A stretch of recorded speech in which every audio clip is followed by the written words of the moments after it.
Hi, good afternoon, good evening to everyone. Thank you for joining me for another fascinating interview. And this time I've got Professor Nikolai Petrosky from Australia, who is also a vaccine developer. And there's so many questions that I want to ask him about what he is doing, what happened in the pandemic, what were the mistakes, what were the successes, and to try and understand how that world works, because it's important for us to understand critically vaccines and vaccinology, especially as we continue to see circulation of COVID-19 across the world. Before I start, I'd just like to quickly mention to you that we have our newsletter, and there'll be a link in the description below. Join us. We cover lots of topics. This one is about Alzheimer's, multiple stories from across the world.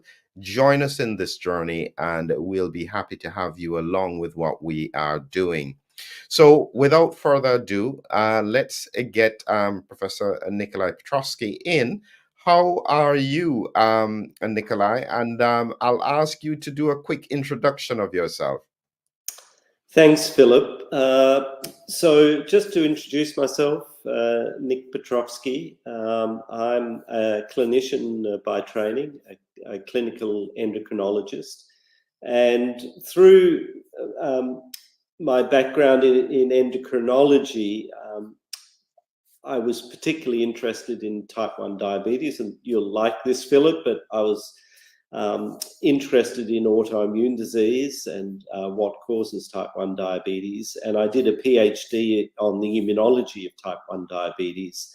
And from there became, very enamored with immunology generally.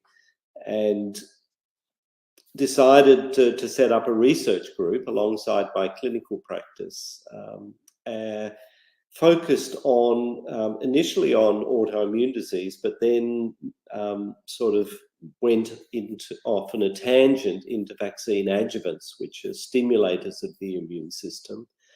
And from there got involved in the last 25 years or so in developing vaccines, particularly against pandemic pathogens. And part of that was driven by the fact I got funding from the US National Institutes of Health in response to the 9/11 anthrax attacks, when a large amount of money was put aside by President Bush to really rebuild the US vaccine industry, which had fallen into disrepair. And I was a recipient in Australia of some of that money, because there just weren't enough US scientists at the time with an interest in vaccines to actually to spend all the money. So some of it came to me, and I've been funded by them ever since. You know, you've raised an important point there, Nick. The falling into disrepute of the US vaccine industry. I assume this was the reason that President Reagan changed the liability laws in the US to try and stimulate it again.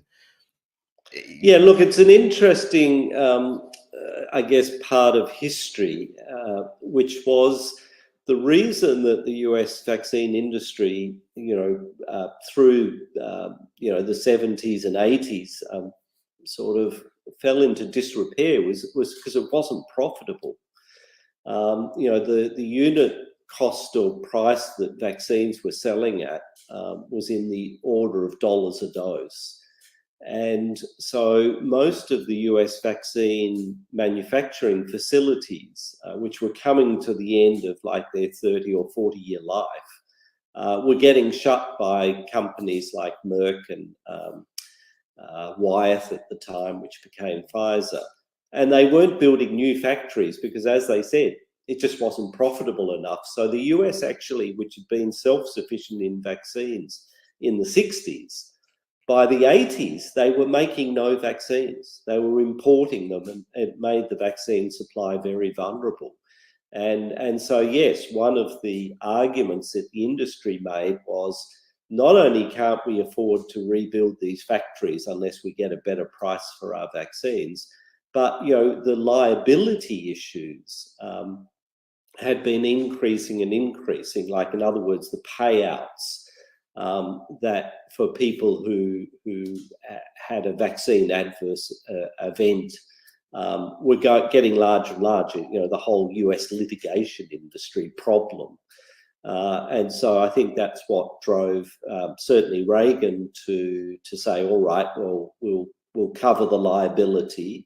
You won't have liability if you make and sell vaccines in the US.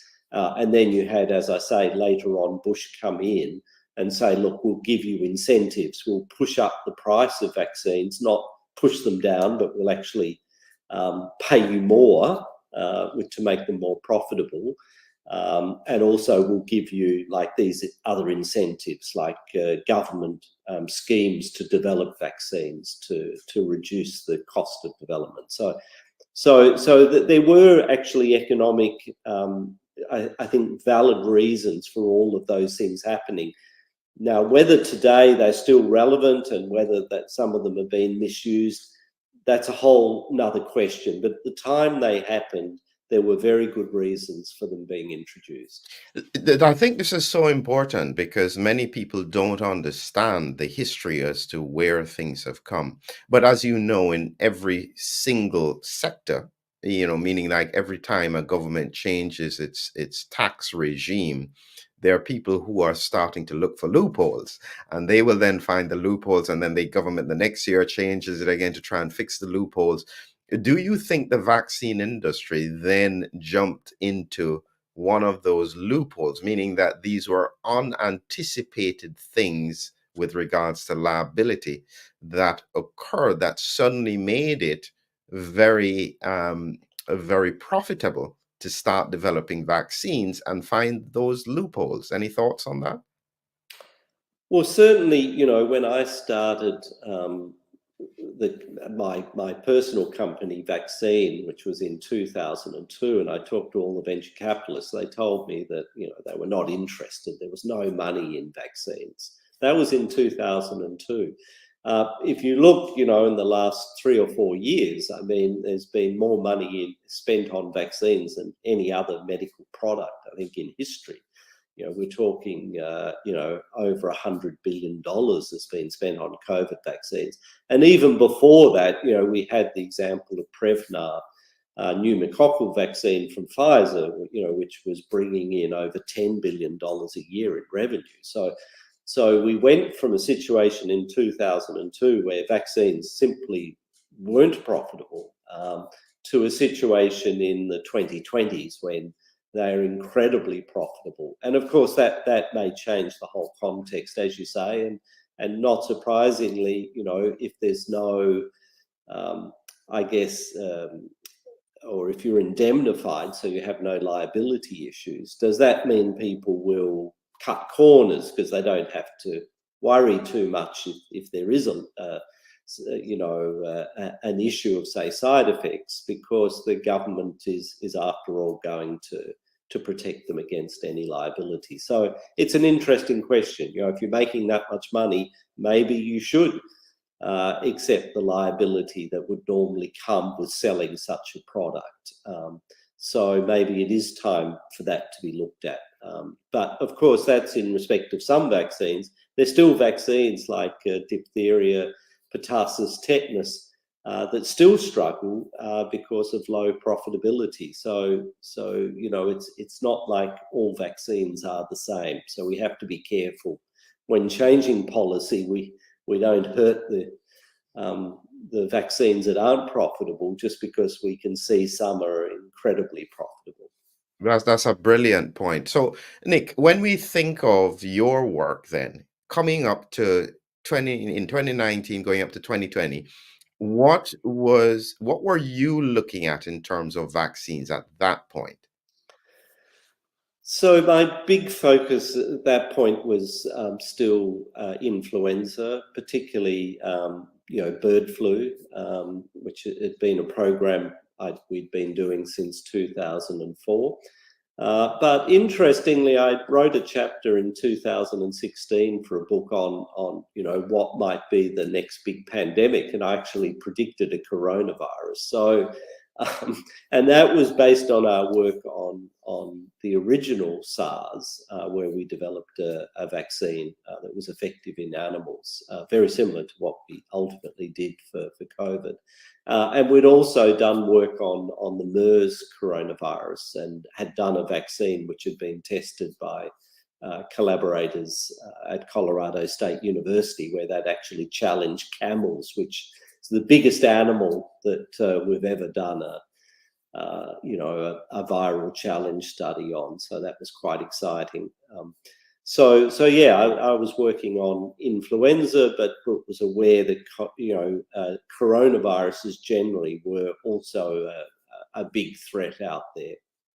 Yeah, so there's something you said there that I want to capture, but I don't want to get too distracted. But let me just ask you this question. I was looking at some of the research with regards to prior coronavirus vaccines, and this was based on my research around autoimmunity and autoimmune responses in COVID. And I came across one in 2012 that had tested 4 different types of vaccines on the animals. And every single one on challenge studies produced a type Th2 immune response in the lungs, a type, this kind of immunopathological response. Did you see that in your studies at the time as well? So, in fact, it's a good point, because similarly to you, I'm interested in autoimmune disease, and so the answer is we did. So when we developed, in fact, what we did was we took existing vaccines that had been developed by Baxter and Sanofi, and these were the vaccines that were causing this eosinophilic pneumonitis upon challenge and making the animals sicker, and they were getting pneumonia if they were vaccinated and then challenged, which the unvaccinated animals weren't. They were getting infected, but they weren't getting this problem. When we formulated it with our adjuvant, we were really excited because it completely protected the animals, and it stopped this autoimmune Th2 bias, and we published that, and happy to share the paper. So the problem there was the vaccines, particularly if they were either unadjuvanted or adjuvanted with aluminium hydroxide, which is a very typical adjuvant, were all causing this problem when they were challenged with the virus. But when we added our adjuvant, which is quite different, it's based on a plant sugar called inulin. As I say, we could completely prevent that.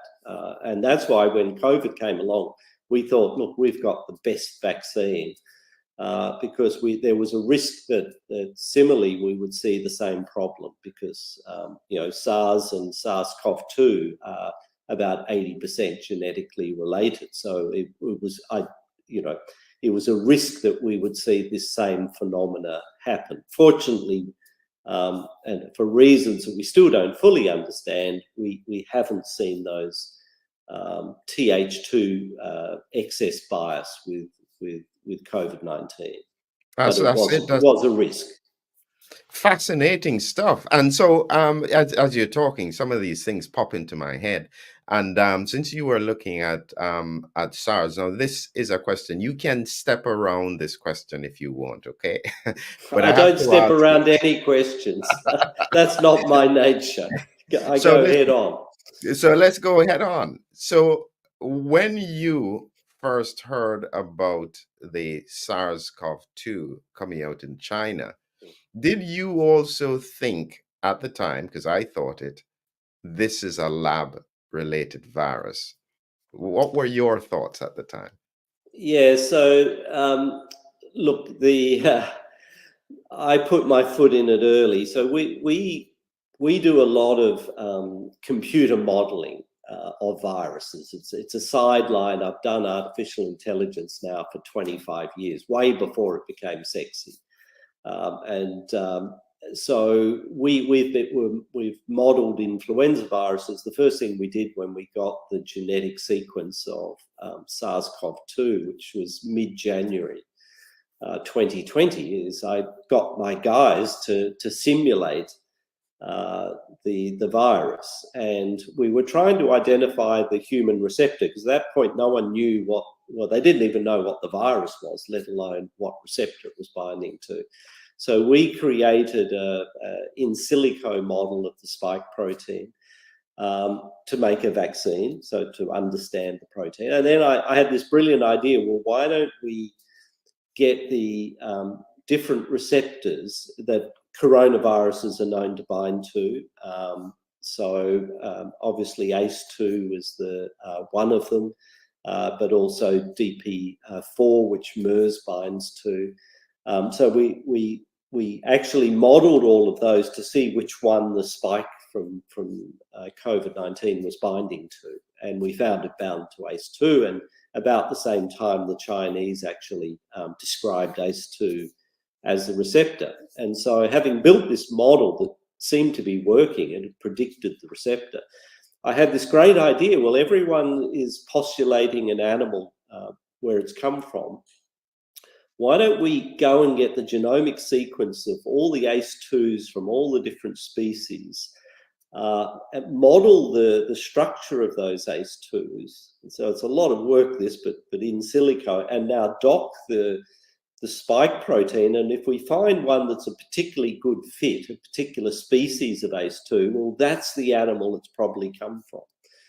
And so we ran all these simulations, and lo and behold, when we analysed the data, the best receptor was the human receptor, which said the virus had come from humans. And that didn't make a lot of sense, except if you think it came from human cells being cultured in a laboratory with the virus. And so we actually went live with that story in about April, May 2020, right into a minefield, because we weren't saying it was a lab virus. We were just saying, look, this is really interesting, unusual data that might suggest this isn't necessarily a natural virus, or there's a lot of explaining to do. And we were attacked by the virology associations, you name it. We were public enemy number one for just raising what we thought was an innocent scientific question. And it took us a year to get that paper published. The journals just would not touch the paper, even though we weren't saying this proved it was a lab-derived virus. I am so glad you've told that story, because in one segment, you have just saved the scientific community. So much of the public has become disenchanted with the fact that scientists are following a narrative, scientists are not. The pure science just asks a question. It doesn't have any political affiliation. It just asks a question. And you have just demonstrated that is the real science. You're just asking the question. And coincidentally, the answer is inconvenient. But that's what scientists do. No, that's right. I mean, the great scientists that I grew up knowing, some absolutely fabulous scientists, and my God, they were not scared to ask the most difficult questions and challenge each other, and quite aggressively at meetings, like, and rip each other apart. And when you talk to them afterwards, they'd be very polite and everything else, and you'd say, but you were absolutely ruthless, with that other professor, in the lecture. And they'd say, but that's science. You have to tear data apart. You have to tear other people's hypotheses apart. You shouldn't be frightened to do that. It's not about being polite. It's about getting to the truth. And so I've sort of adopted that way of thinking, is never be scared to ask questions, to, look at what the data is telling you, and just accept it for what it is. But unfortunately, it's often politically incorrect. And so that's what we're seeing, is we live in a world now where you can't do good science. Yeah, that is the reality. That is the reality. So now let's take us to, because we're going to come into the COVID vaccines and so on in a little bit more detail. But where were you when the pandemic hit? Were you still in Australia? What was happening with you? No, so I'm an avid snow skier, and so I like to escape the heat of the Australian summer, and we go to Colorado every year from sort of January through March, and sort of work from the mountains. So I was in Colorado when all of this hit. Saw some social media initially that said something was happening in China, and so their social media was actually earlier than anything official, which was fascinating.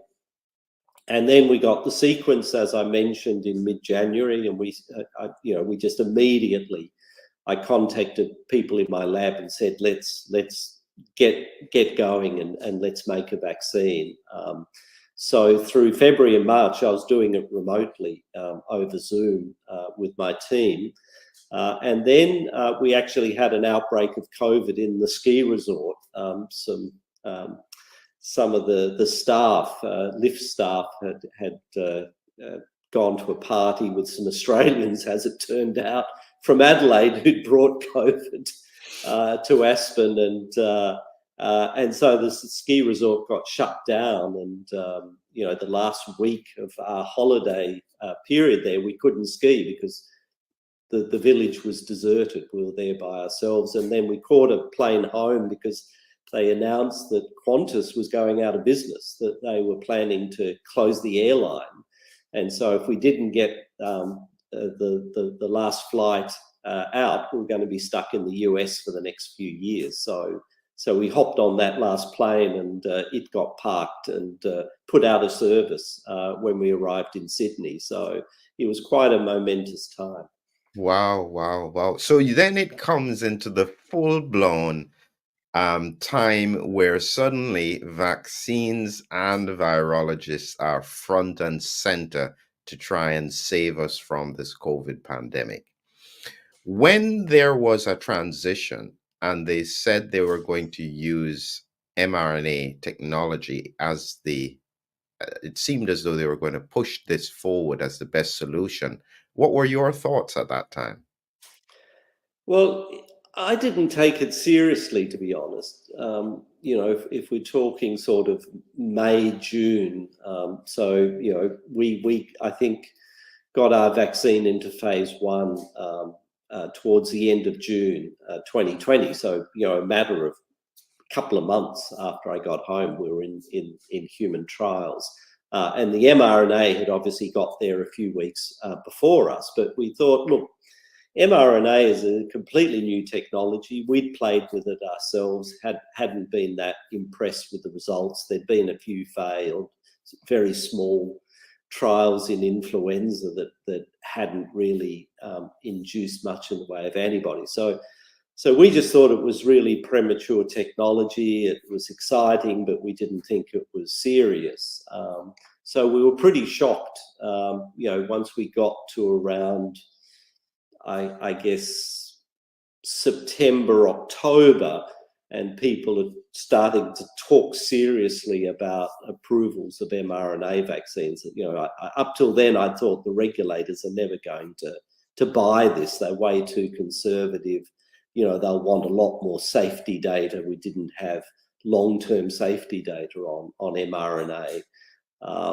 But obviously that wasn't the case, and they were pushed through, as you say, and were approved very early on, before everything else.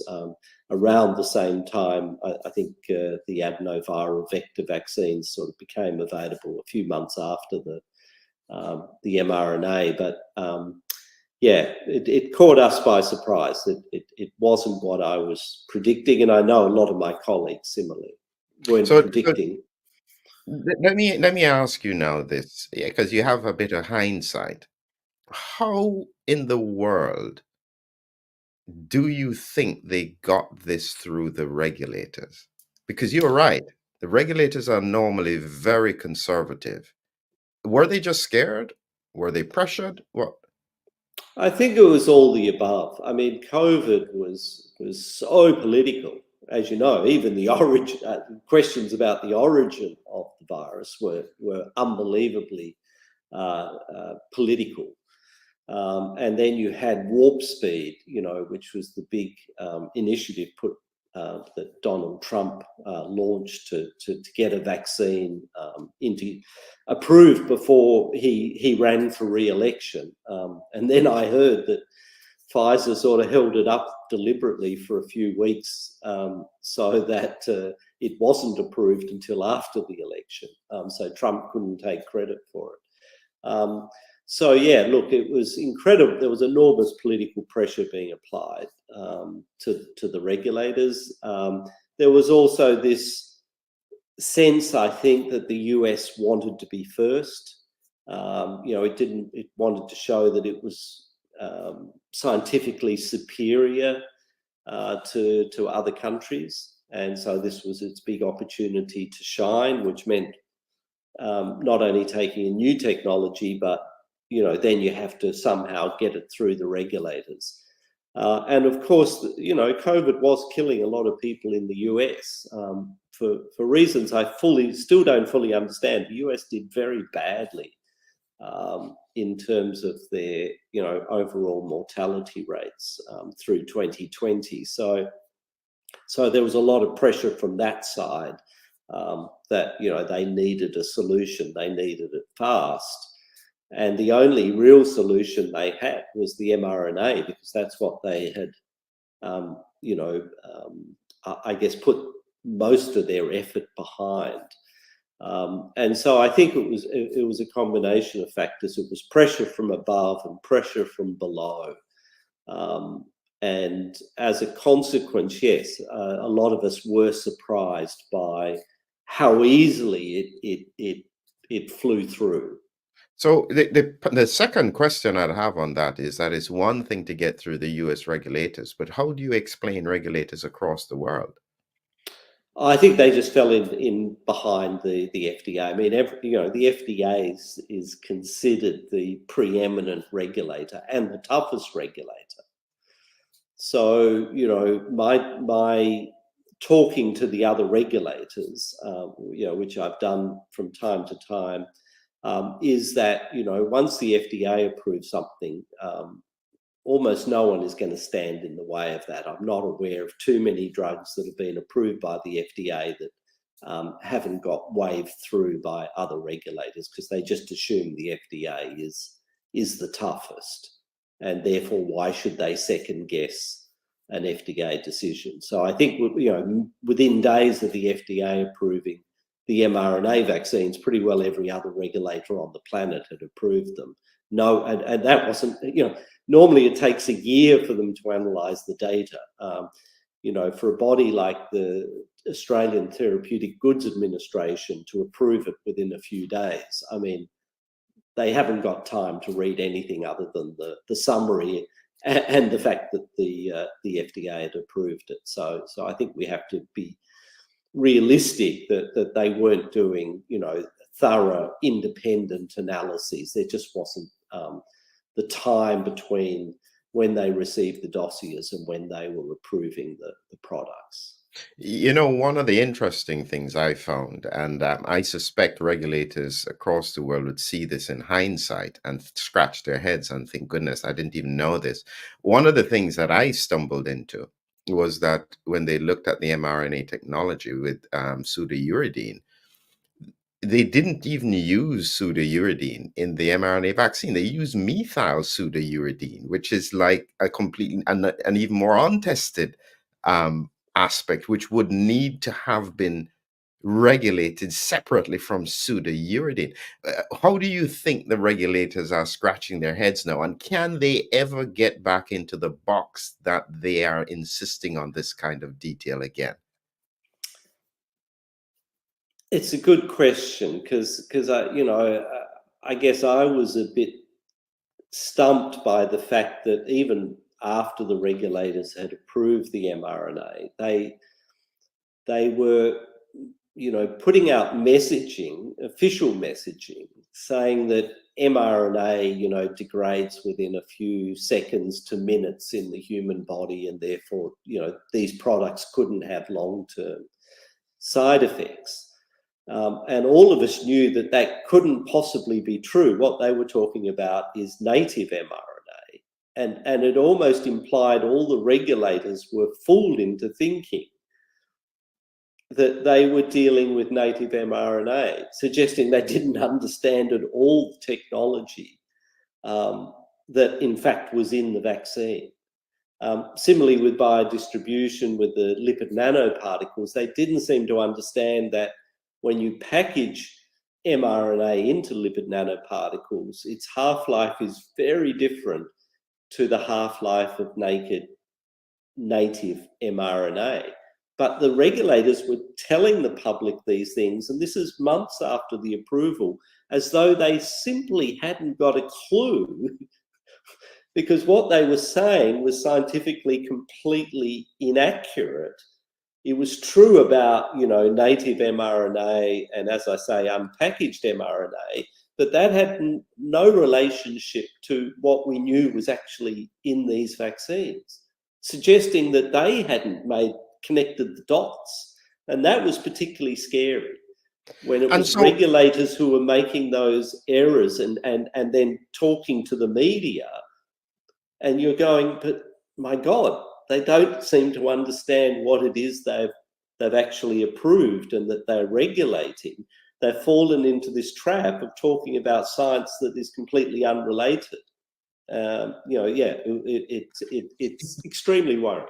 You know what's fascinating here? The public has this view that if somebody says anything that is clearly incorrect, all the scientific community will jump up and say, no, that's wrong.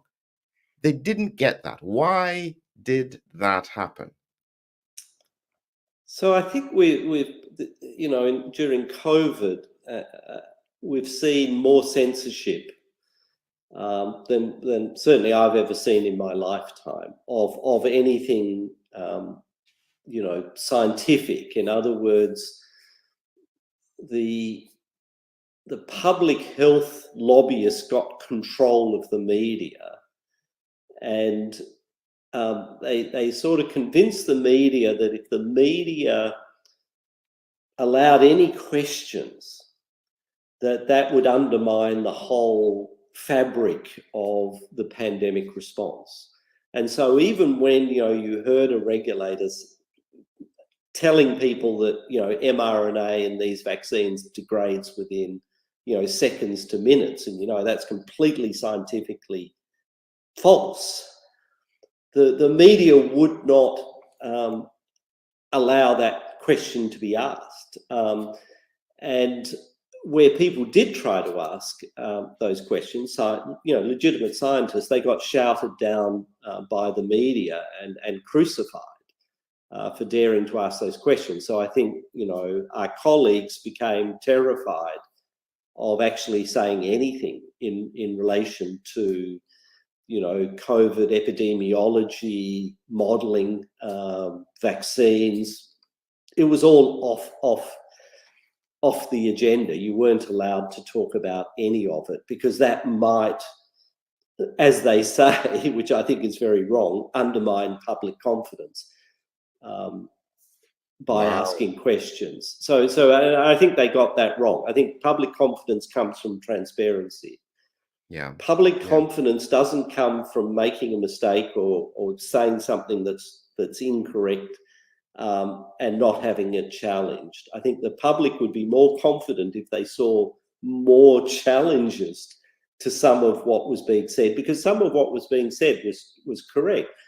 A lot of it was completely incorrect, and it needed to be challenged, because even the public could, I think, in some cases see it was incorrect. And when there's no challenge, then, as you say, the public goes, but I understand that's rubbish, but where are all the scientists? Why aren't they sort of saying that's rubbish? And so is there a conspiracy here? Like, how is it all the scientists are silent? So it's dreadful.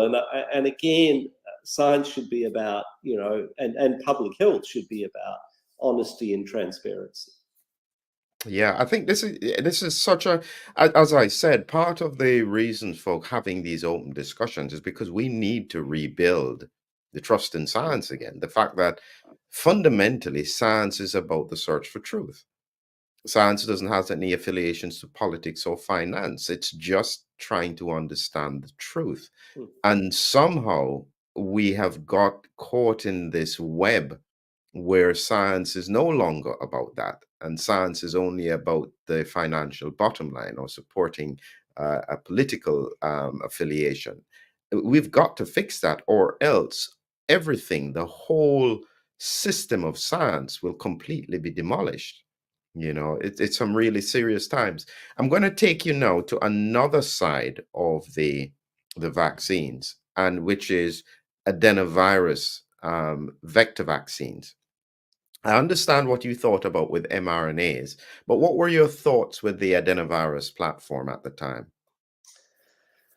So again, adenovirus vector platforms have been around quite some time. I mean, they were used by Merck for one of the very large HIV vaccine trials, which unfortunately showed a higher rate of HIV acquisition in the vaccinated individuals than the unvaccinated. And so Merck had sort of discarded the adenoviral vector platform.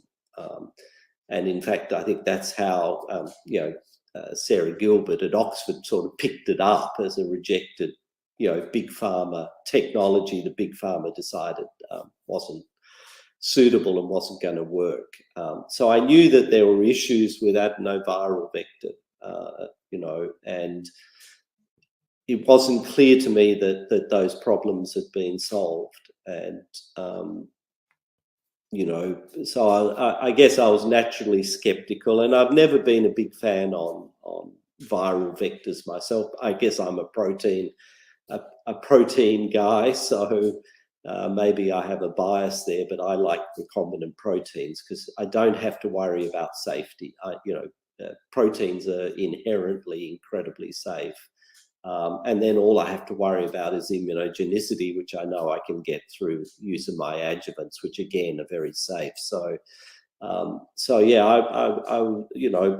I guess I wasn't a big fan of adenoviral vector, but I was happy to see the data. But the data wasn't that good, actually. If you really drill down into the phase 3 data, I mean, the efficacy was, it was borderline.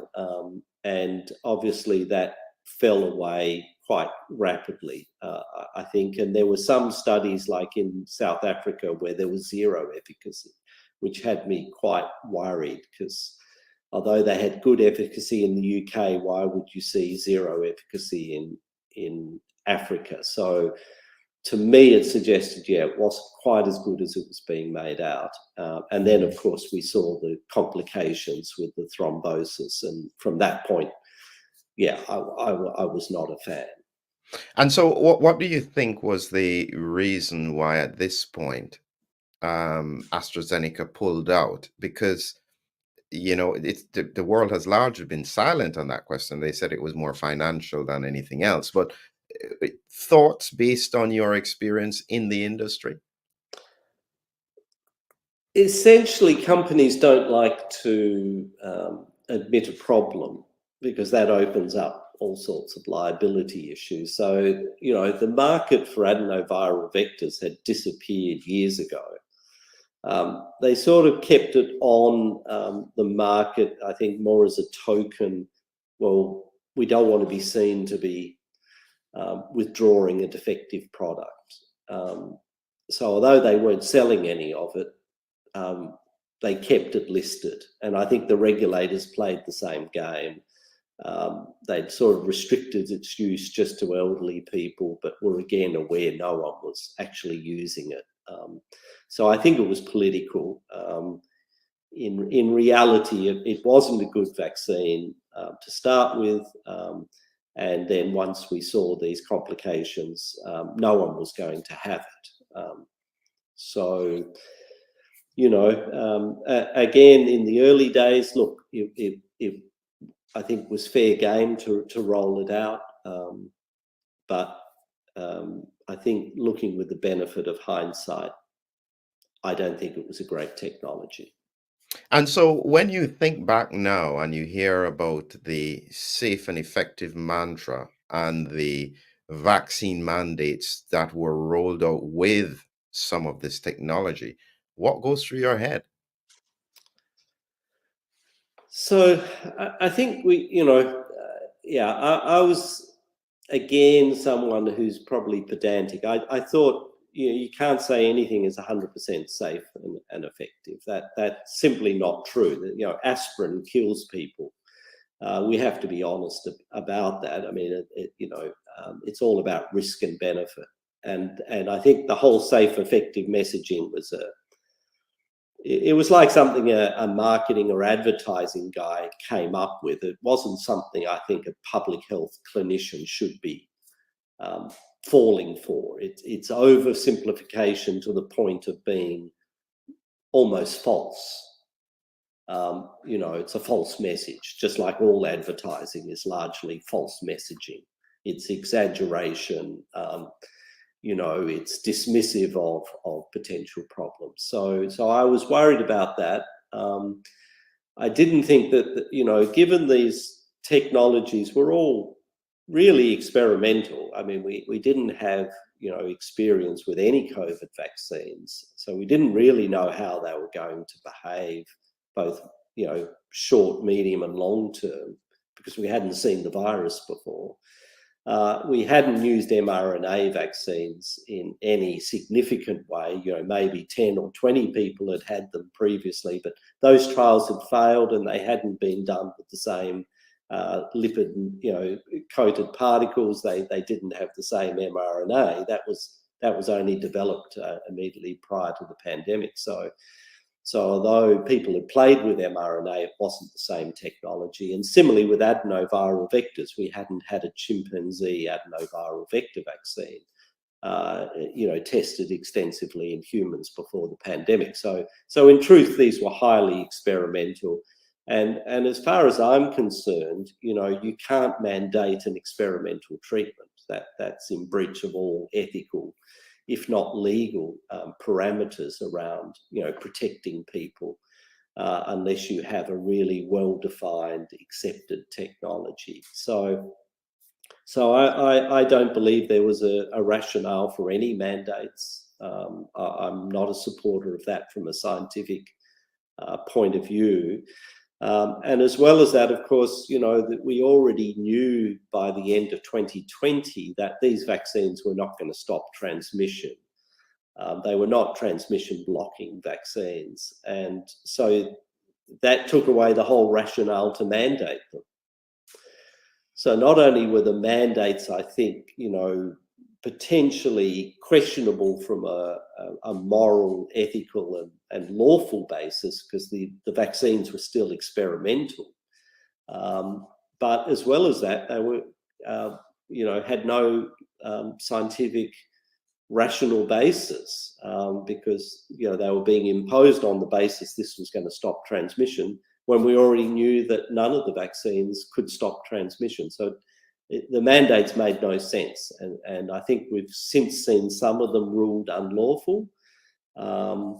But, again, I think we need to look at this very carefully as to how did those mandates come about, and, what happens if we go back into a similar situation in the future. Will they happen again? Because I think they've caused much more damage, and I haven't seen any benefit demonstrated by any of the mandates. Wow. And so it raises again that messaging question, because it's just fascinating to listen to you explain these things. I wish I had spoken to you 2 years earlier. But the other messaging was this 95% efficacy, which was a relative risk reduction. And how in the world do they get away with that? Yeah, again, it's advertising hype. I mean, we had marketing guys running public health policy. because scientifically that was an outrageous claim. As you say, it wasn't absolute risk reduction, it was relative risk reduction. It was measured 2 months, on an average of 2 months of follow-up. And vaccines, if you're going to have them, you're interested in their efficacy over years, if not decades. Like yellow fever, we measure it over a lifetime. And the efficacy of these vaccines was being quoted based on 2 months of follow-up. Now, we know, because we had subsequent data, which not from the trials, but that was collected sort of indirectly, that the efficacy fell away to zero over 6 to 12 months. So if you took an average efficacy of these vaccines over 1 or 2 years, it would be close to zero. And yet they, for years and years, and still to this day, you'll still have people claiming, oh, these vaccines are 95% effective. That scientifically is again false, because you have to look at efficacy over time. You can't just take a peak efficacy figure and then say that's how effective the vaccine is. And if you look at these vaccines over, as I say, reasonable periods of time, even 1 to 2 years is a very short time, their efficacy would be much closer to zero than it would be to 95% in terms of preventing infection. We can talk about severe disease, which is really where the vaccines do have a benefit. But even that does wane, as we've seen with recent data published in the last few weeks, where it's showing that essentially after a year, there's no impact on hospitalization with the current mRNA vaccines. So even their benefit in terms of reducing severity of disease is short-lived. It raises another part of the question, because as in clinical medicine, everything is about risk and benefit. So even if a particular intervention has a benefit, your question is, what is the risk, especially to do with all-cause mortality? Because sometimes risk is not about specifically what you're looking for. So other things outside of that can happen that you didn't anticipate. When they spoke about the risks with regards to vaccines, one of the things that had struck me is that they only counted adverse events 14 days after the second dose. Does that make any scientific sense? No. So if you're looking at safety, that should be measured from the time of the intervention. If you're looking at efficacy, of course, then you tend to say, well, you only measure that from when the vaccine becomes effective. They're not instantly effective. So it's quite normal to say, okay, we'll measure effectiveness from 2 weeks after the second dose is quite a normal, depending on the vaccine, but that is quite normal. But you don't ignore side effects. All side effects from the very time of the dose have to be measured. Someone might have a heart attack, just as the vaccine's being injected, because, they're scared of needles, their blood pressure goes up, they have a heart attack. That heart attack is caused by the vaccine. So maybe not by the chemistry of the vaccine, but by the act of vaccinating the person, exposing them to that needle. In fact, some people have died actually just seeing the needle. Believe it or not, some people have dropped dead because some people are so needle phobic, it's enough to trigger a heart attack. That is a vaccine side effect, scientifically, because if you hadn't come at them with a needle, they wouldn't have had that heart attack. So even though you haven't yet injected the actual vaccine, it's still a vaccine side effect, that death. So again, it's not normal, as you say, to ignore all side effects in that time from the start of when you're giving the vaccine to a later time period. That's highly irregular. And I'd take it further than that, because one of the things that I'd come across was, say, for instance, with the swine flu vaccine that caused narcolepsy, which the company still doesn't agree with, but payouts have been made across the world on it because it seems to be related to the vaccine. That can take a side effect that can take up to a year. Is it normal that after, say, about 42 days, it's almost as if you're not going to get side effects, and anything that happens beyond that is no longer relevant? I worry about that. Is that standard practice? No, so the FDA particularly have always been worried about late onset side effects, particularly things like autoimmune disease, because autoimmunity doesn't just happen overnight. It often has a long lead-in period. Similarly, for instance, if I'm not saying vaccines cause cancer, but if a vaccine, a technology or a chemical was to cause cancer, the cancer is not going to appear for years later. If we were to look at carcinogenic agents, like would you say we'll measure whether if you have your first cigarette in your life, we'll measure the incidence of lung cancer for 42 days after your first cigarette, and if you don't see lung cancer in that 42 days, we'll say that there's no possibility that cigarettes cause cancer? I think you'd Wow. agree that that would be nonsensical. Absolutely, yes. Yeah. So it certainly is the case that if that you get acute side effects with vaccines, say you get a sore arm, it's unlikely you'll get a sore arm in a year's time from a vaccine. It's going to happen straight away. If you're going to get a fever from a vaccine, it's going to happen within a few days. So those, what we call reactogenicity events, absolutely, they'll occur within the 42 days. There's no point measuring them afterwards. But if you're thinking chronic disease and there's some potential, for the, as I say, the chemicals that form part of that vaccine to cause long-term effects, then you have to look for years. And the FDA typically expect companies to look for that data, because even they, are always worried about the potential for long-term side effects, not just short-term side effects. Wow. Listen, where are people like you? Nick, this is some important stuff that the world needs to hear the analysis of it, and we don't have enough people like you who are willing to speak about this, because I guess you're right.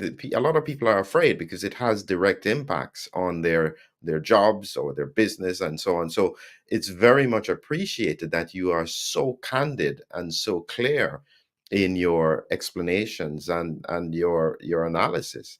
So let's look now at what you are doing. Now, your company, what's the name of your company again? So it's not very original. It's vaccine, but with an X, VAXINE. Easy to remember. And so Yes. you guys are developing a protein-based um, COVID vaccine. Explain Yeah. the logic Yeah. of that. All right. So this is really it goes back to the original SARS coronavirus outbreak, because that's when we started developing our first coronavirus vaccine. And it uses the same approach we used for COVID. So we basically take the part of the spike protein that sits outside of the cell membrane. So it's what we call the extracellular domain.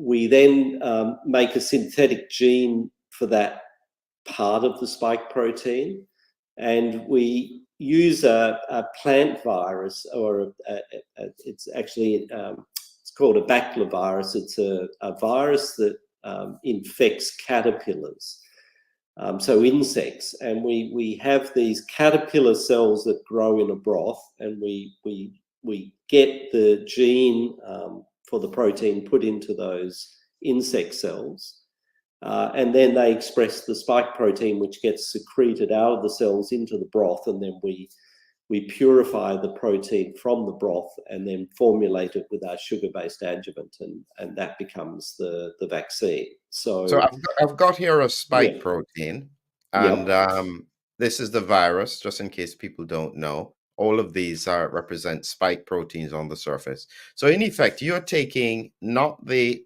part of the S2 is cut off.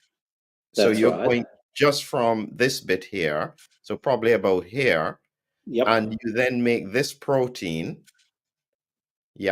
What happens with the ACE2 receptor binding domain? So the ACE2 is the top where you're pointing right now. So that folds into the trimer. So there are three of the proteins that assemble into that cone-like structure. That needs to happen, because if you don't induce the right type of antibodies. So you have to get that particular structure right, and that was the difficulty of the protein-based vaccines. It's easy for that to go wrong. But in any event, once you've got that structure, that will bind to ACE2, and it will also induce neutralizing antibodies that now are able to bind the viral spike protein and stop the virus actually binding to ACE2. Okay. Now, this straight away from my autoimmune question raises the question, because if the protein can bind to ACE2, if somebody has free circulating ACE2 and it binds to it, isn't that now a new protein that you could create almost an immune response against?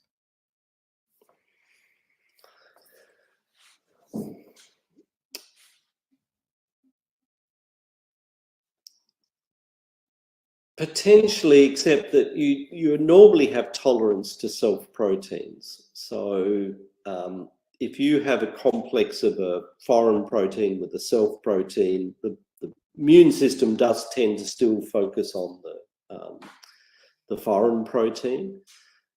But yeah, if you broke tolerance, you could induce maybe some antibodies to ACE2. That would be theoretically possible, like a hapten type of effect. We certainly haven't seen that, and I've not seen anyone else describe that, because you would then expect, if you have antibodies to ACE2, you get vascular issues, because you'd get either triggering of ACE2 or you would get blocking of ACE2, and that of course would have quite severe physiological effects.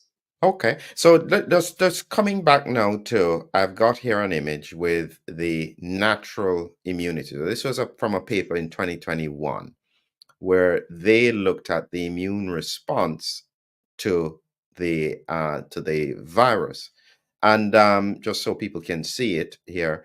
So in this here, you can see that there is a spike response here primarily. I don't know what's down at 1121 and 1161. There's ORF, one of the proteins, the 3-1A, 3-6-7-8 nuclear capsid and membrane. But we have picked only the spike. Is this broad enough? Well, I guess the reason that we focus on the spike protein is that we know we can induce neutralizing antibodies against it. And if we induce neutralizing antibodies to a virus, then we can stop viral infectivity. So we do that with the hemagglutinin of the influenza virus. We do that with the spike of SARS or MERS or SARS-CoV-2. And we know from animal challenge models that that's a very effective, if we can get enough of those right type of neutralizing antibodies to the spike, we could prevent symptomatic disease. So a lot of these other viral proteins are not actually, expressed on the cell surface and are not accessible to antibodies. So although you may see antibodies to things like nuclear protein, that those antibodies can't actually bind that protein and interfere in the virus in any way. So of course that is separate to T-cell immunity. This is just what I was going to say. Yes. So of course, yes. I mean, there's arguments about why T-cell immunity can be generated, say, to nuclear protein that cells are expressing that are virally infected, and that way the T cells will recognise this cell is infected by virus, I can kill it. But in fact, because we're using the full-length spike protein, we found there's quite a lot of T-cell epitopes in the spike protein that we're using. And we've shown using animal models that those T cells can kill virally infected cells, just relying on those spike protein T cell epitopes. So we think that there's enough T cell epitopes and B cell epitopes just in spike protein to protect them. We've shown that. We can show it in monkeys and hamsters and ferrets. That we can actually block the viral infection just using a spike protein. Would it be better if we added other proteins? There's certainly papers that have looked at that. And, you know, the complexity is, you know, it's almost like having to create two vaccines. So if you want to use two proteins in your vaccine, you have to make them separately. So you're actually making two vaccines. So it doubles the effort, it doubles the cost. If you're going to use three proteins, it triples it. So logistically, the question is, you know, in terms of bangs for your buck, you know, if you've got 80% of the benefit already with spike protein, can you justify doubling the cost and doubling the effort to get another 10% on top of that by adding a second protein in? And so theoretically, yes, but practically, for the most part, the answer has been no. So here is now the question that I think I'm planning to ask at some point. And we didn't cover this group of vaccines, and I didn't hear your thoughts on it, which is whole virus vaccines. So now this is what Sinopharm, the Chinese, use. So instead of using, say, the spike protein here, they use the whole attenuated virus, which would have membrane envelope, nucleocapsid, spike, and create a different response. What were your thoughts about this approach to the pandemic? So this is the approach that, you know, the seasonal flu vaccines are all based around this. So essentially, you take the whole virus and you kill it, and that becomes your antigen in the vaccine. So yes, it's a quite a legitimate approach, and you do get additional proteins, which you know, may add to the benefit. The problem with the Chinese killed virus vaccines, because we looked at this closely, because I quite like killed vaccines for the reasons you mentioned, is that there was no standardization of the amount of spike protein in them. And remember, spike protein gives you 80% of the benefit of the vaccine. The problem was, and this is where it's different to flu vaccines. So flu vaccines, the amount of hemagglutinin is actually specified. And so you ignore the amount of how much virus you've killed, and you have to achieve 15 micrograms of hemagglutinin to get an approved flu vaccine. With the Chinese vaccines, if they had done the same thing and said, okay, you have to measure how much spike protein is in your vaccine and that needs to be standardized, I think they would have been a lot more effective. But when people have tested them, what they found is very variable levels of spike protein, because it wasn't being standardized from batch to batch even, and very small amounts of it, which was nowhere near enough to give good levels of antibodies. What we thought would be the best solution is for them to take our spike protein and add it back to their inactivated. I think they would have ended up with a brilliant vaccine, because that way you could have made sure that you had enough spike protein, the synthetic recombinant spike protein, added to the inactivated virus. I still think that would have been the best, and our adjuvant, of course, because we've got that is a brilliant concept, because I think that effectively now, I mean, the pandemic has swept through, and at the moment, we only have either natural immunity or hybrid immunity. I don't think there's anything. I think everybody has been exposed. Now, one of the big questions I had early in the pandemic was to do with the fact that this is a pure respiratory virus that can cause systemic effects if it gets in the bloodstream. Why didn't we put more focus on developing vaccines that block at the mucosal level, so it's harder for the virus to infect, rather than targeting the systemic system to deal with the virus once it gets in the bloodstream? What could have been the reasons, thoughts? So the reason that we use injected vaccines is to induce high levels of immunity inside the body. And what that achieves is it stops us getting serious disease. So you're right, it doesn't necessarily stop us getting a mucosal infection and getting virus in our nose. But what it's very good at doing is stopping that virus going down into our lungs and elsewhere in the body and killing us. And that's why the vaccines, even for COVID, their best properties have been prevention of pneumonia, prevention of severe disease. So do it the opposite way and have a mucosal vaccine. The problem is that there aren't that many good examples of highly efficient mucosal vaccines. It's not easy to do. They tend to be very weak, and if they don't work, you've got no protection against severe disease, which after all is what you're trying to achieve. That's the first thing you're trying to achieve, is prevent severe disease. After that, you'd like to stop transmission and which means having a mucosal effect. So the way I see it is quite different. So we start, and we've done this in monkeys now, where we start with an injected vaccine to give that initial strong systemic protection.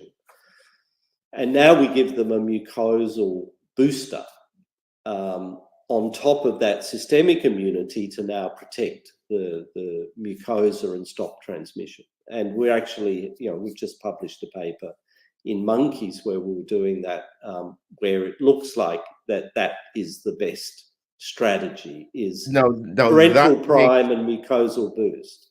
That makes perfect sense. That makes absolutely perfect sense. And actually, because of what we're seeing here now, because I'm surprised that the scientific community is not asking more questions about why is COVID circulating so highly. This is not endemic circulation in highly vaccinated regions. My thought, and I want you to take it apart, is that the vaccines actually are really good at stimulating the immune system. Actually, the question is, they may be too good.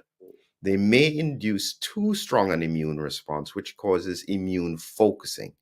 And so now, instead of you having that broad immune response that you saw with natural immunity, you are having people who are having a very spike-specific immune response, and that's where the virus tends to vary. And so therefore, even after they have had infection, they can't adjust their immune system for the changes in the spike. Any thoughts on that?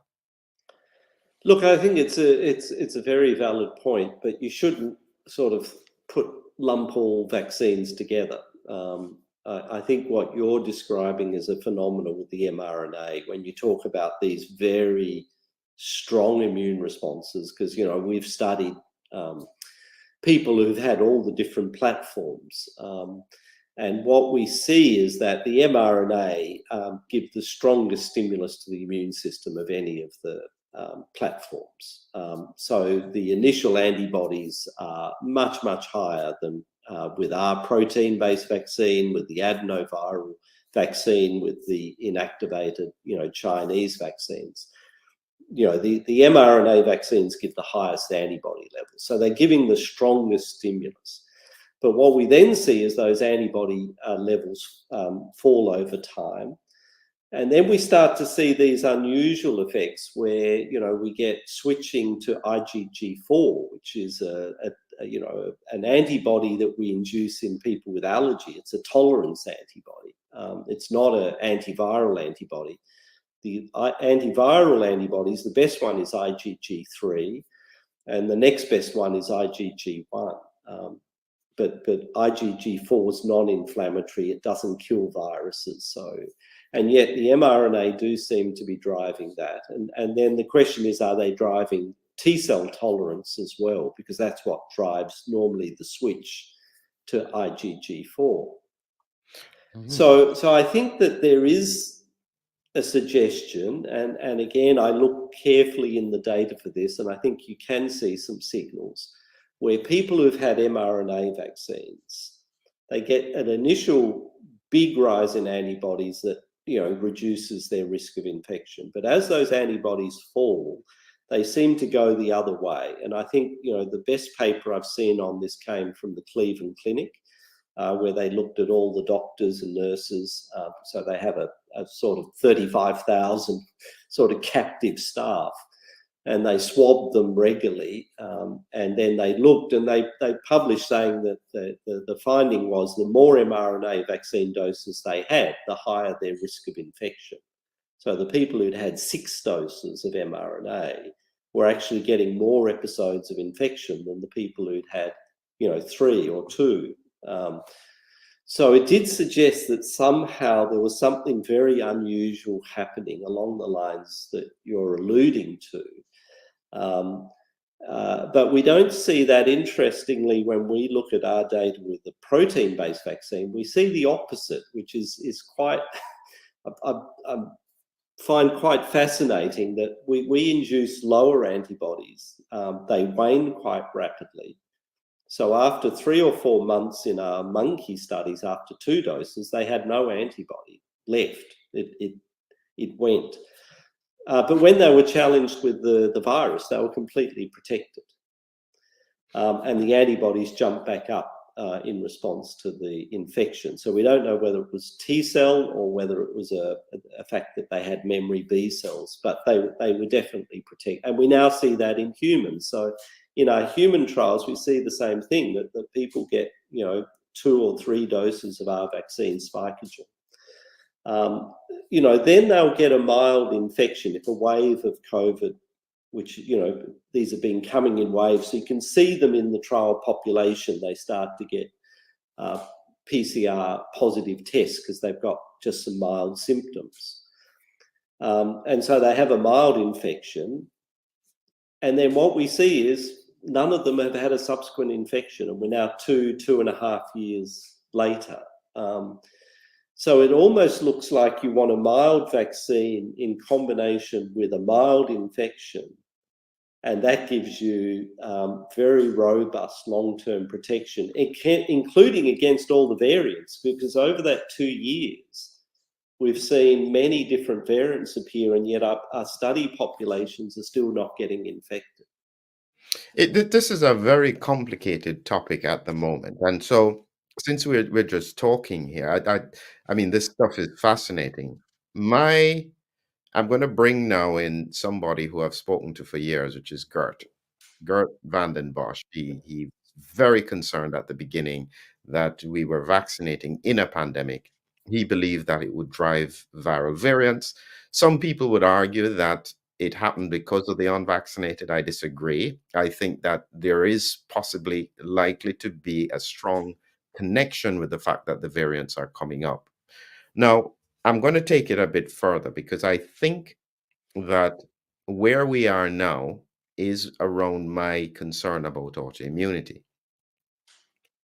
If we have large portions of the population immune primed from vaccines, having unusual responses like what you said with the IgG4, and we're talking about up to 45% of the injected have IgG4. I mean, this is, almost 50% of your population is having immune tolerant antibodies and possibly T cell responses.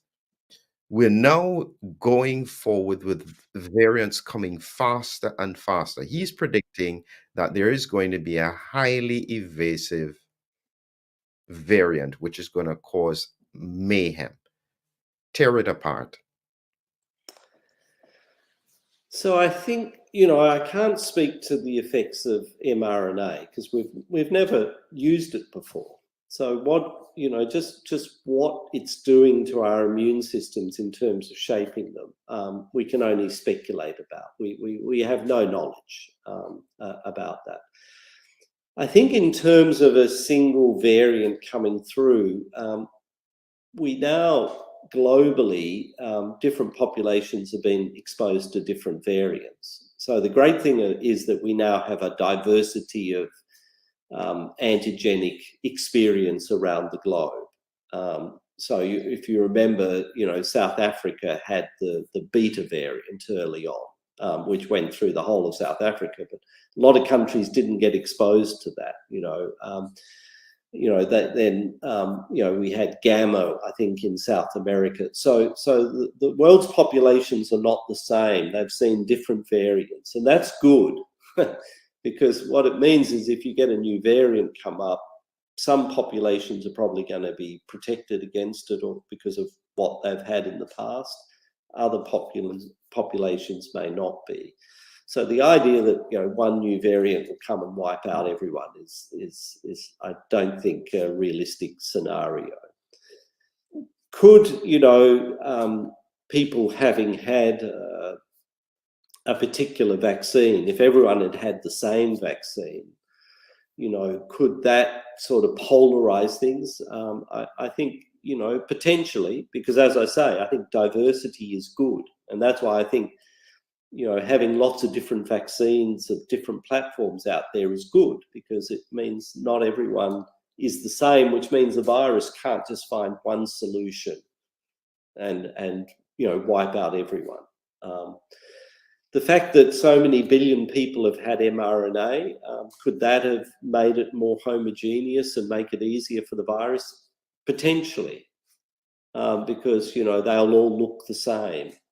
From the virus's standpoint. So if it finds a hole in that repertoire, yes, the virus may find a way to exploit that as viruses do. But, there's an enormous amount of unpredictability because really these are experimental technology. I mean, they hate, I've been told, I'm not allowed to use that expression. And yet, they can't tell me how to predict how the mRNA is going to behave. They can't tell me what's the mechanism of the myocarditis. I mean, and they can't tell me how long the mRNA stays in the body. It's certainly not minutes or hours. We now have very good data. Potentially it's months, maybe even years. But the fact that we can't get definitive answers on that says it's still experimental. We still don't know. And so we have to have open minds. So could Gert be right? I know Gert very well. Look, I guess, I'm hoping he's wrong. Gert does have some incredible flights of ideas. I think there's certainly potentially truth among that, but I think maybe he's looking at a very worst case scenario. And I don't think we've seen evidence to suggest that we're heading in that direction, fortunately. But he's entitled to speculate and have his ideas. I don't have to necessarily agree with them. And I do think it would be a worst case scenario. And, hopefully it won't be the case. Excellent, excellent. So we're coming to the end here now, Nick, and I think what I have taken away from this is one of the ideas that you've said, which is that the combination of the protein with the whole virus, like the attenuated, would have made perfect sense. And I think just in case we have another pandemic like that, where we have this kind of situation, one, don't gamble, stick with what you know, and try and make it work as effectively as you can. Now, I suspect we are moving into another wave. And I'm saying this from just observing what's happening on the ground. There is another wave building, which is probably KP3, maybe another variant. And we could start seeing more and more deaths again. Would you think that your technology at this point would be valuable, or has that window already passed? Look, no, we rolled our technology out in the Middle East, so we did 8 million doses of it. So we certainly saw its effectiveness. In terms of improving on that technology and developing a mucosal booster, that's exactly what we're doing right now. In terms of do we need it? I mean, that's why we're following all our clinical data, because we're not seeing recurrent infection still. Now we may, in the next 12 months, start to see people who've been vaccinated with our vaccine get infections, but to date we're just not seeing it. We are seeing it in people who've had mRNA, interestingly. So a lot of people who've had mRNA are telling us they've had multiple infections. But maybe again, if it's a paradox that if you protect too well initially, you then become vulnerable in the long term. If you're only partially protected and allow that initial infection, that then may give you, very, very robust long-term protection. And I guess the analogy I would use, and a lot of people are not aware of this, is Japanese encephalitis. So Japanese encephalitis is endemic in Japan, and the mosquitoes all carry it. And in Japan, they just immunize young children to JE, and then they don't give boosters. And no one gets, severe illness with JE, even adults. But if someone leaves Japan for 5 years, now comes back to Japan, they can get severe Japanese encephalitis, because it turns out that it's the exposure to the JE in the vaccinated people that's boosting them the whole time. So if the vaccine was too effective, they wouldn't get that boosting effect. And so it's one of these great paradoxes that maybe a vaccine like a protein-based vaccine that allows you to get a mild infection is actually then going to allow you to get, every time you get exposed, you don't get symptomatic, but you're getting a boost. And you're now diversifying your immune repertoire, because each time you're getting infected with a different variant, whereas maybe the mRNA are working in a different way, where they're stopping you getting the current variant, but not allowing you then to get a boost from the circulating viruses. And so you're not actually building as robust an immune repertoire. So paradoxically, the stronger vaccine may be not the best long-term candidate. So I know it's very complicated, but that's how I'm now seeing the data sort of seems to fit that type of situation, where the milder vaccine may give you the best long-term protection because it allows you actually to get a mild infection. Wow. Yeah, Nick, as I say, I think my takeaway from this is that I wish I had spoken to you earlier. It's so clear, Well, so balanced, and this is what I like. You're willing to take on difficult points. You recognize the questions. You're not afraid to ask the hard questions. That's truthfully what we need from the scientific community at this point. And we're at a time where trust needs to be rebuilt.